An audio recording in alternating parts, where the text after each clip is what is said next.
छोटे से गांव में विक्रम नाम का एक लकड़हारा रहता था। उसके साथ उसकी दूसरी पत्नी काव्या और दो छोटे बच्चे रहते थे। बेटे का नाम आदित्य और बेटी का नाम सानवी था, जो उसकी पहली पत्नी की संतानें थीं। विक्रम सारा दिन ऊंचे पहाड़ों के घने जंगलों में लकड़ियां काटता था और फिर शाम को उन्हें शहर की मंडी में जाकर बेच आता था। लकड़ियों को बेचकर उसे जो थोड़े बहुत पैसे मिलते थे, उन्हीं से उसके घर का गुजारा बड़ी मुश्किल से होता था।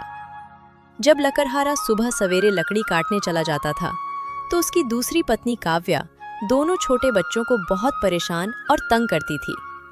एक दिन वो दुष्ट औरत सोचती है कि अगर किसी तरह ये दोनों बच्चे यहाँ से हमेशा के लिए चले जाएं, तो बड़ा अच्छा होगा। काव्या ये सब सोच ही रही थी कि अचानक लकड़हारा विक्रम घर आ जाता है। पता नहीं तुम्हारे इस काम को क्या हो गया है। तुम लकड़ी बेचकर जितने पैसे लाते हो, उनमें घर का गुजारा करना भी अब नामुमकिन है। और अब तो घर में इतना राशन भी नहीं बचता कि दो लोग पेट भर के खा सकें। काव्या, तुम चिंता न करो। ईश्वर ने चाहा तो ये मुश्किल भरे दिन जल्द ही खत्म हो जाएंगे। भगवान करे ऐसा ही हो। पर मुझे आपसे एक ज़रूरी बात करनी है। मैं बहुत दिनों से ये बात सोच रही थी, लेकिन कभी कह नहीं पाई। अरे ऐसी क्या बात है जो तुम इतना सोच रही हो? बताओ तो सही। मैं चाहती हूँ कि आप आदित्य और सानवी को कहीं दूर छोड़ाओ। अगर तुम इन दोनों बच्चों को कहीं दूर छोड़ाओगे, तो इन्हें कोई न कोई अपने साथ ले जाएगा और ये अपना जीवन खुशी से जिएंगे। वरना हमारे साथ रहकर तो ये बेचारे भूख से ही मर जाएंगे। तुम इन्हें किसी घने जंगल में छोड़ाओ। तुम ये क्या कह रही हो काव्या?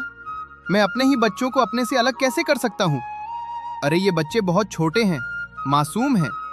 मैं इन्हें भयानक जंगल में कैसे छोड़ सकता हूँ? जंगल के जंगली जानवर इन्हें कच्चा खा जाएंगे। अगर तुम मेरी बात नहीं मानते तो ठीक है। तुम अपने इन मासूम बच्चों को अपने पास ही रखो और हमारे साथ इन्हें भी तड़प तड़प कर भूखा मारो। वैसे भी हमारे घर में अब खाने के लिए कुछ नहीं बचा है और ये बच्चे हमारे साथ रहते हुए भी भूखे ही मरेंगे। जंगल में छोड़ने से अच्छा है कि मेरे बच्चे मेरी नजरों के सामने भूखे रहें। मैं खुद भूखा प्यासा रह लूंगा, लेकिन अपने मासूम बच्चों को भूखा नहीं रहने दूंगा। अरे तुम मेरी बात समझते क्यों नहीं हो? अगर तुम इन बच्चों को जंगल में छोड़ाओगे, तो हो सकता है कि इनका भाग्य इनका साथ दे दे और भटकते हुए ये किसी ऐसी जगह पहुंच जाएं जहां इन्हें कभी भूखा न मरना पड़े। यहाँ रहकर इनकी जिंदगी पूरी तरह खराब हो रही है और हम इन्हें न अच्छी शिक्षा दे सकते हैं और न ही पेट भर खाना खिला सकते हैं।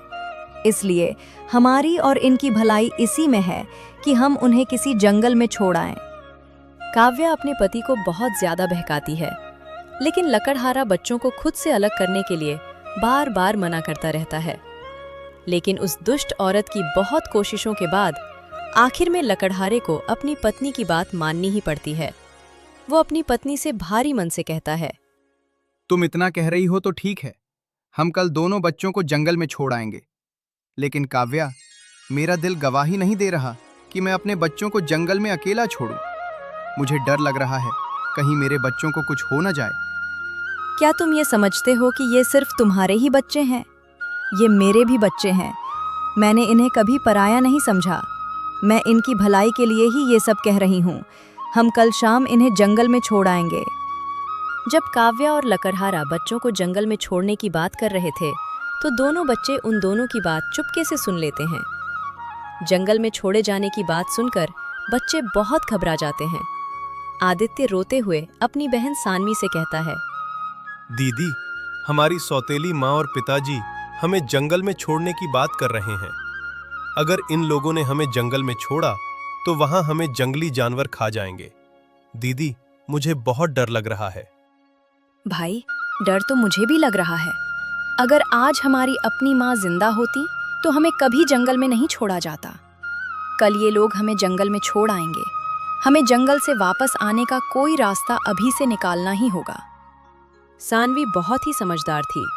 वो पूरी रात जंगल से वापस आने के बारे में सोचती रही। फिर उसके दिमाग में एक तरकीब आई। वो आदित्य से बोली, मुझे पता चल गया है कि हम जंगल से वापस घर कैसे आ सकते हैं, लेकिन उसके लिए हमें छोटे चमकीले पत्थरों की जरूरत होगी। जब पिताजी और माँ हमें जंगल में छोड़ने जाएंगे, तो हम रास्ते में छोटे पत्थर फेंकते हुए चलेंगे, जिससे हमें घर आने का रास्ता आसानी से मिल जाएगा। अब तुम एक काम करो, बाहर से कुछ पत्थर उठा लाओ। अपनी बहन के कहने पर आदित्य अपने पिता और सौतेली माँ की निगाह से बचकर घर से बाहर निकलता है। फिर वह बहुत सारे पत्थर उठाकर अपनी जेब में भर लेता है और फिर चुपचाप वापस घर आ जाता है। अगले दिन काव्या दोनों बच्चों से बोली, बच्चों, आज हम सब तुम्हारे पिताजी के साथ जंगल चलेंगे। वहाँ तुम्हारे पिताजी लकड़ी काटेंगे और हम लकड़ी काटने में उनकी मदद करेंगे, जिससे तुम्हारे पिताजी बहुत सारी लकड़ी काटकर बाजार में बेच आएंगे और फिर हम सब घर पर बहुत स्वादिष्ट भोजन बनाएंगे और उसके बाद हम सब मिलकर पेट भर खाना खाएंगे। कुछ देर के बाद लकड़हारा अपनी पत्नी और दोनों बच्चों को लेकर घने जंगल की ओर रवाना हो जाता है। रास्ते में चलते चलते सानवी चुपचाप पत्थर फेंकती हुई चल रही थी। कुछ ही देर में सब जंगल के बीचों बीच पहुंच जाते हैं। फिर लकड़हारा दोनों बच्चों से कहता है, बच्चों, मैं लकड़ी काटने जा रहा हूँ। तुम्हारी माँ भी लकड़ी काटने में मेरी मदद करने जाएगी। जब तक हम लकड़ी काट कर लौटें, तब तक तुम इस पुराने पेड़ के नीचे बैठकर हमारा इंतजार करना। हम कुछ ही समय में वापस आ जाएंगे। ठीक है पिताजी, हम आपका यहीं बैठकर इंतजार करेंगे। लेकिन पिताजी, आप लकड़ी काटकर थोड़ी जल्दी लौटना। मेरे बच्चों, तुम परेशान मत हो। मैं कुछ ही देर में लकड़ी काटकर वापस आ जाऊंगा। लकड़हारा दोनों बच्चों को उस घने जंगल में छोड़कर अपनी पत्नी काव्या के साथ वापस घर चला आता है। दोनों बच्चे पूरा दिन अपने पिता का इंतजार करते रहते हैं, लेकिन लकड़हारा वापस लौटकर नहीं आता। कुछ देर के बाद जब अंधेरा हो जाता है तो दोनों बच्चों को उस घने जंगल में बहुत डर लगने लगता है। आदित्य बोला, दीदी, मुझे बहुत डर लग रहा है। अगर कोई जंगली जानवर आ गया तो वह हमें खा जाएगा। घबराओ मत आदित्य, मैंने रास्ते में पत्थर फेंक दिए थे। अब हम उन पत्थरों की मदद से वापस घर जाएंगे। दोनों बच्चे पत्थरों की मदद से रास्ता तलाश करते हुए देर रात अपने घर पहुंच जाते हैं। जब उनकी सौतेली माँ दोनों बच्चों को दरवाजे पर देखती है तो उसे बहुत गुस्सा आता है और वह सोचती है, ये बच्चे तो बहुत चालाक हैं, इन्हें घर आने का रास्ता कैसे पता चला? इतनी कोशिशों के बाद मैंने इन्हें घर से निकाला था। पता नहीं ये बदमाश बच्चे उस जंगल से कैसे वापस आ गए। इन्होंने मेरी सारी कोशिश नाकाम कर दी। तुम दोनों बहुत शैतान हो गए हो। कहाँ चले गए थे?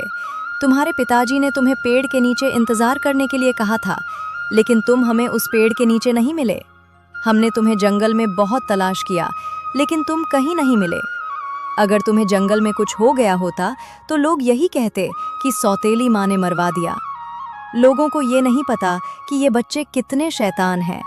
इतनी देर तक घर से बाहर रहते हो, तुम्हें किसी चीज का खौफ है या नहीं? काव्या बच्चों को डांट ही रही थी कि तभी लकड़हारा आ जाता है।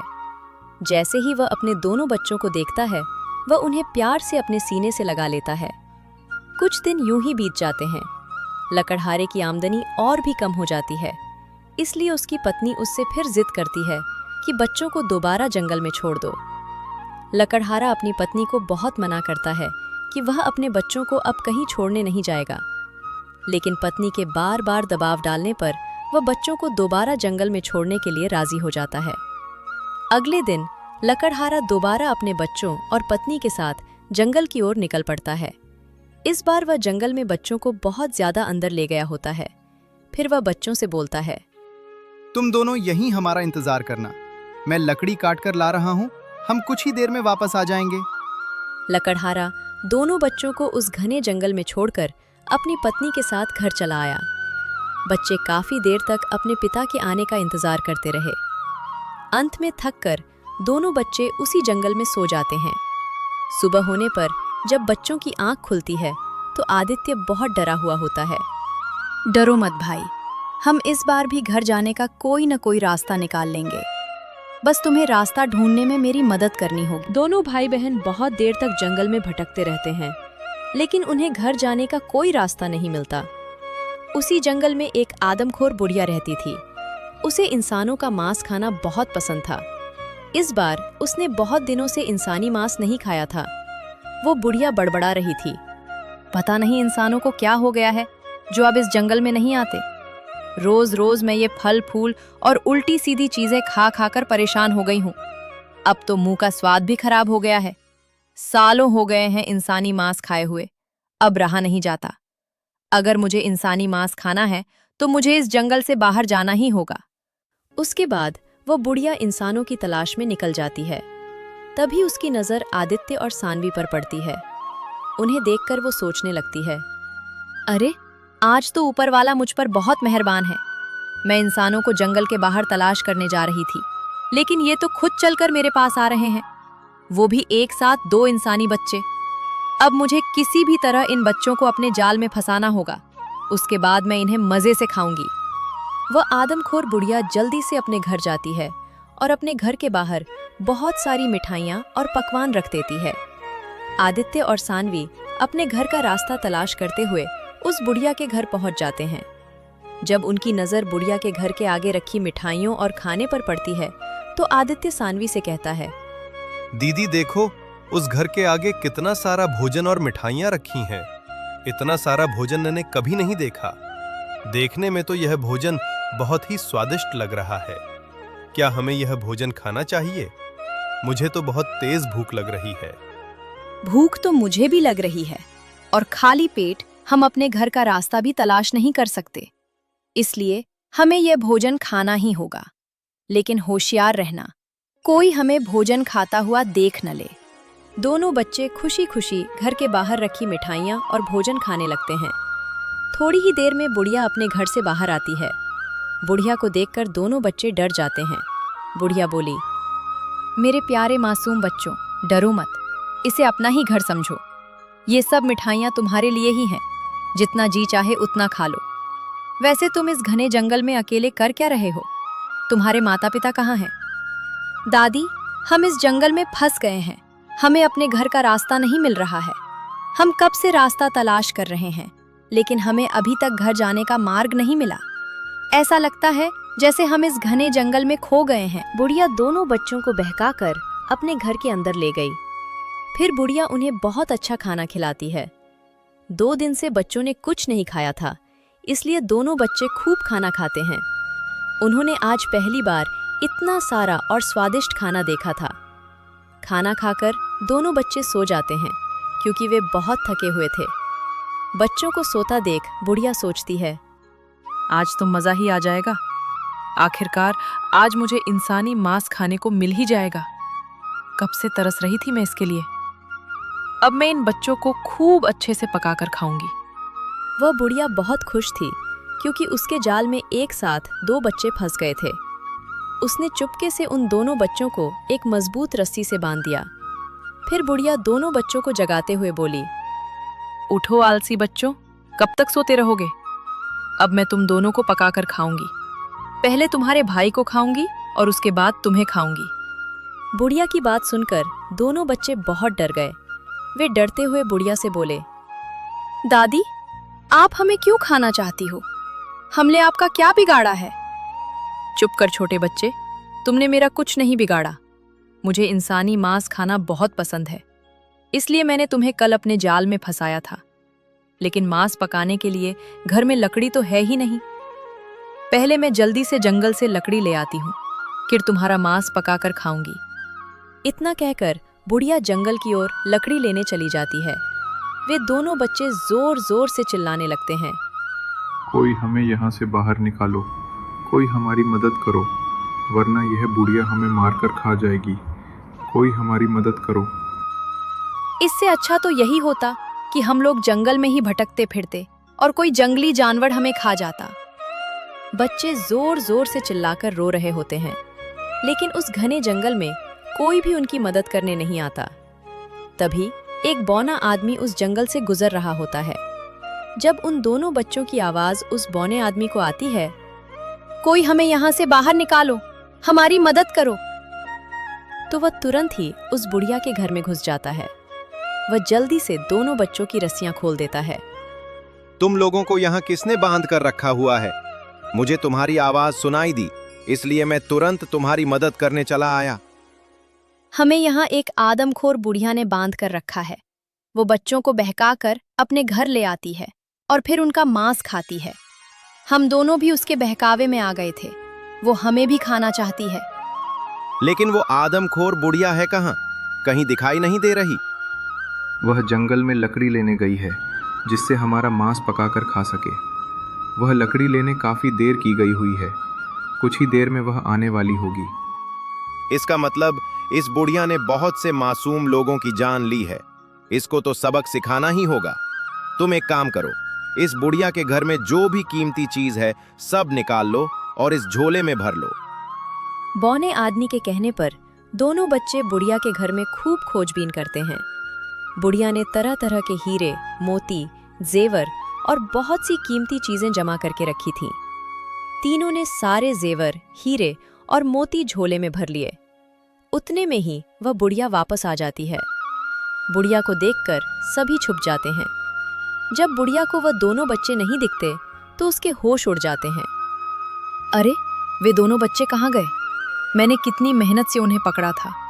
वे दोनों मेरी सारी मेहनत पर पानी फेरकर भाग गए। बुढ़िया बच्चों के भागने का दुख मना ही रही होती है कि अचानक बौना आदमी और दोनों बच्चे चुपके से पीछे से आते हैं और उस आदमखोर बुढ़िया की खूब पिटाई करते हैं। वे तीनों बुढ़िया को इतना मारते हैं कि उसे लहूलुहान कर देते हैं और फिर वहां से भाग जाते हैं। हाय, कमबख्तों ने मार डाला। ये बच्चे तो मेरे भी उस्ताद निकले। मार मार कर मेरा बुरा हाल कर दिया। तुम उस घने जंगल में क्या करने गए थे? वहां लोग बहुत ही कम जाते हैं। अगर किसी को बहुत जरूरी काम होता है तभी लोग वहां पहुंचते हैं। अगर मैं समय पर नहीं पहुंचता तो वो बुढ़िया तुम्हें पकाकर खा जाती। आपने हमारी जान बचाई, इसके लिए हम आपके शुक्रगुजार हैं। हम आपका ये एहसान जिंदगी भर नहीं भूलेंगे। फिर सानवी ने जेवर और हीरे मोतियों से भरा झोला उस बौने आदमी को दे दिया। बौना आदमी बहुत ही ईमानदार था, इसलिए वह उस धन के 3 बराबर हिस्से करता है। एक हिस्सा वो खुद लेता है और बचे हुए 2 हिस्से दोनों भाई बहन को दे देता है। उसके बाद वो दोनों बच्चों को विदा कर देता है। थोड़ी ही देर में दोनों बच्चे बौने आदमी के घर से बहुत दूर निकल आते हैं। कुछ ही देर में उन्हें अपने घर जाने का रास्ता मिल जाता है। फिर वे जल्दी जल्दी घर की तरफ कदम बढ़ाना शुरू कर देते हैं। थोड़ी ही देर में दोनों बच्चे अपने घर पहुंच जाते हैं। घर पहुंचकर उन्होंने देखा कि उनका पिता विक्रम एक कोने में बैठकर रो रहा है और बहुत दुखी दिखाई दे रहा है। जैसे ही दोनों बच्चे अपने पिता के पास पहुंचे, लकड़हारा दोनों को गले लगा लेता है और बोलता है, मैं अपनी गलती पर बहुत शर्मिंदा हूँ। हो सके तो तुम मुझे माफ कर दो। दोनों बच्चे अपने पिता और सौतेली माँ को माफ कर देते हैं। इतना सारा धन पाकर लकड़हारा बहुत खुश होता है। अंडरस्टैंडिंग। इस तरह उन लोगों की गरीबी हमेशा के लिए दूर हो जाती है और उसके बाद लकड़हारा अपने दोनों बच्चों और पत्नी के साथ खुशी खुशी रहने लगता है।